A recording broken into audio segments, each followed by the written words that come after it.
वैदिक सभ्यता। वेद शब्द का अर्थ होता है ज्ञान। भारतीय परंपरा में वेदों को अपौरुषेयी कहा गया है।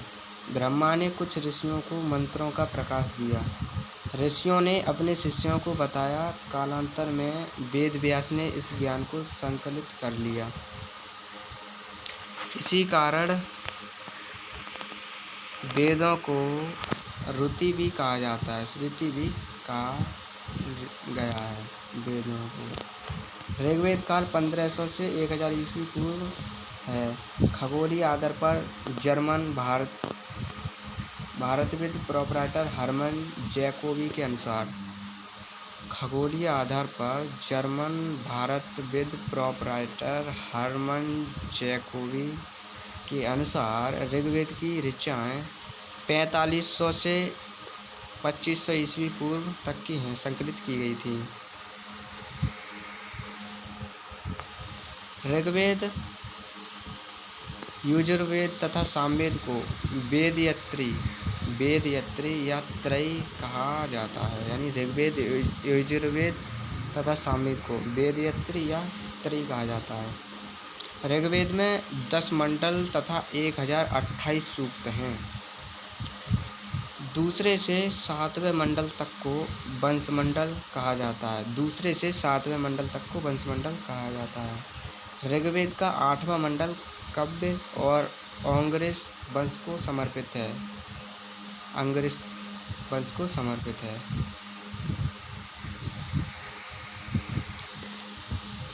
ऋग्वेद के 9वें मंडल को सोम मंडल कहा जाता है। ऋग्वेद को जो 9वां मंडल है उसे सोम मंडल कहा जाता है।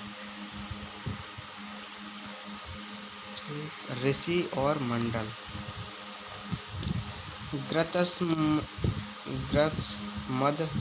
ग्रत्समद द्वितीय मंडल कहते हैं। विश्वामित्र तृतीय मंडल है। ये तृतीय मंडल है। ठीक। वामदेव चतुर्थ मंडल। आत्रि पंचम मंडल। भारद्वाज षष्ठ मंडल यानी छठवां मंडल है भारद्वाज। वशिष्ठ सप्तम मंडल यानी 7वां मंडल है वशिष्ठ। आरंभिक वैदिक काल में वर्ण व्यवस्था व्यवसाय पर आधारित थी। ऋग्वेद के 10वें मंडल में पुरुष सूक्त हैं, जिसमें चारों वर्णों ब्राह्मण, क्षत्रिय, वैश्य तथा शूद्र की उत्पत्ति का साक्ष्य है। ऋग्वैदिक कालीन नदियाँ हैं। प्राचीन नाम तथा आधुनिक नाम। कुर्मु कुर्रम। कुंभा को काबुल। वितस्ता झेलम। वितस्ता नदी को झेलम बोलते हैं। अस्कनी चेनाब, जो अभी चेनाब नदी है उससे पहले अस्कनी नदी बोला जाता था। परसुड़ी रावी। शतुद्री सतजल। विपाशा ब्यास। सदानीरा गंडक। द्रति घंगर। गोमती को गोमल। सुबरस्तु स्वात।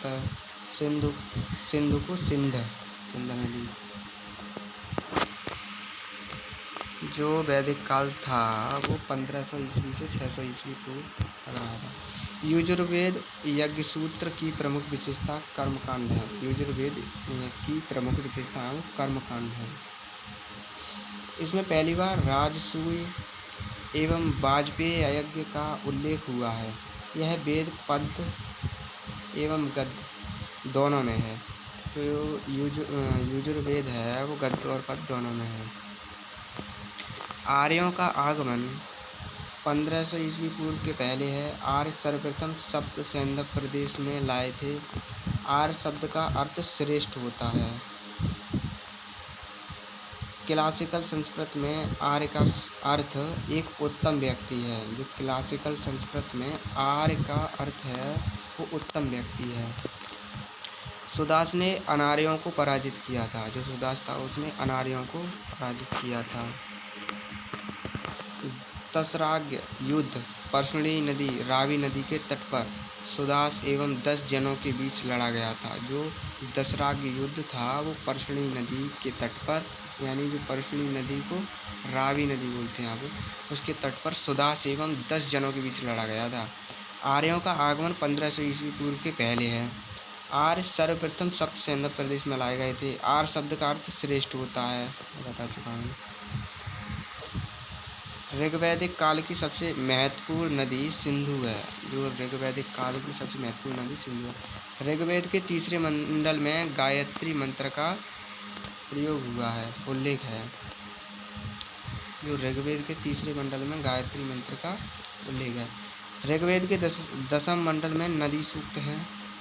ऋग्वेद में सर्वाधिक पवित्र नदी सरस्वती को नदियों की माता कहा गया है। जो ऋग्वेद में सर्वाधिक पवित्र नदी है वो सरस्वती है, नदियों की माता। ऋग्वेद के ऋचाओं के पढ़ने वाले ऋषि को होत्र कहा जाता था। जो ऋग्वेद के ऋचाओं के पढ़ने वाले ऋषि को होत्र कहा जाता था।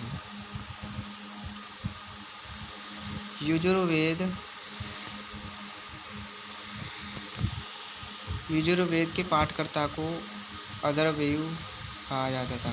अथर्वयु कहा जाता था। सामवेद के पाठकर्ता को उदागात्र यानी उद्गाता कहा जाता था। सबसे नया वेद अथर्ववेद है। सबसे नया वेद है अथर्ववेद। अथर्ववेद में वेद यत्री में नहीं आता है।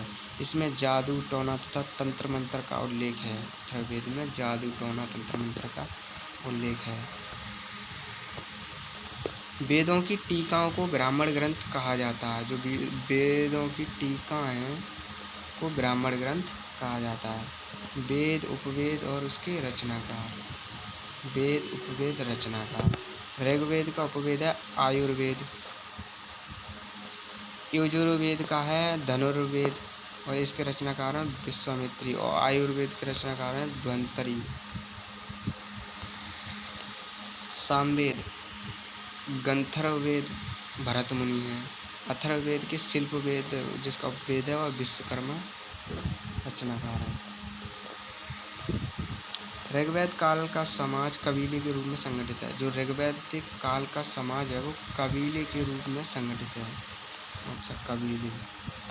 आर्यों का प्रारंभिक जीवन मुख्यतः पशुचारक तथा कृषि उनका गौड़ धंधा था। भरत कुल के पुरोहित वशिष्ठ थे।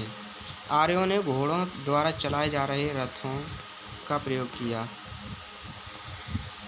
ऋग्वेद में 21 नदियों का जिक्र मिलता है। आर्यों की सर्वाधिक प्राचीन नदी विदत थी। विदत नदी थी आर्यों सबसे प्राचीन नदी। श्रेष्ठ लोगों की संख्या को समिति कहते थे। श्रेष्ठ लोगों की संस्था को समिति कहते थे। राजा को चुनने एवं पदच्युत करने का अधिकार समिति को था। पदच्युत करने का अधिकार समिति को था। समिति किसे कहते थे? श्रेष्ठ लोगों की संस्था को।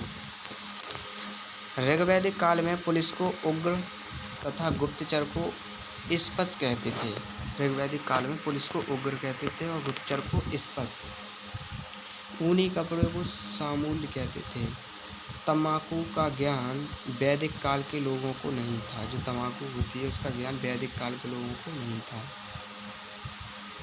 इंद्र ऋग्वैदिक काल के सबसे प्रतापी देवता थे जिन्हें किला तोड़ने वाला कहा गया है।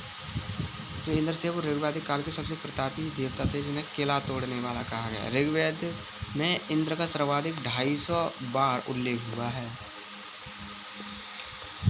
कृषि संबंधी शब्दावली। लांगल को हल कहते थे। वृष को बैल कहते थे। उर्वरा को जुते हुए खेत।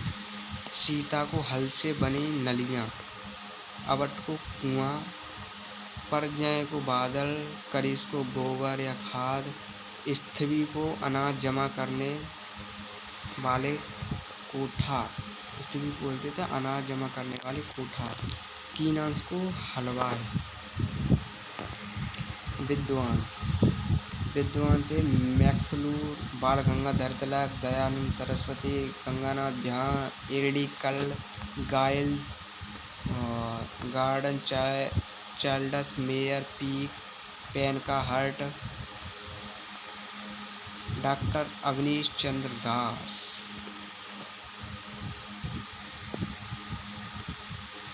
उत्तर वैदिक काल के सर्वाधिक प्रतापी देवता प्रजापति थे। जो उत्तर वैदिक काल के सर्वाधिक प्रतापी देवता थे वो प्रजापति थे। शूद्रों के देवता पूषण थे, पूषण, जो पशुओं से भी समृद्ध थे। आश्रम व्यवस्था का सर्वप्रथम उल्लेख छांदोग्य उपनिषद में मिलता है। आश्रम व्यवस्था का सर्वप्रथम उल्लेख छांदोग्य उपनिषद में मिलता है। राजा का प्रमुख सलाहकार पुरोहित होता था। राजा का जो प्रमुख सलाहकार था पुरोहित होता था। आर्यों के मनोरंजन के मुख्य साधन थे संगीत, रथ दौड़, घुड़दौड़ एवं धूत क्रीड़ा। ऋग्वेद में नाई को वक्ता यानी वक्ता कहा जाता था। वैदिक युग में राजा अपनी जनता से जो कर वसूल करते थे यानी जो टैक्स लेते थे उसे बलि कहते थे, बलि। वैदिक काल में सर्वप्रथम कर लगाने की प्रथा उत्तर वैदिक काल में शुरू हुई। अच्छा, सर्वप्रथम जो कर लगाने की प्रथा थी वो उत्तर वैदिक काल में शुरू हुई।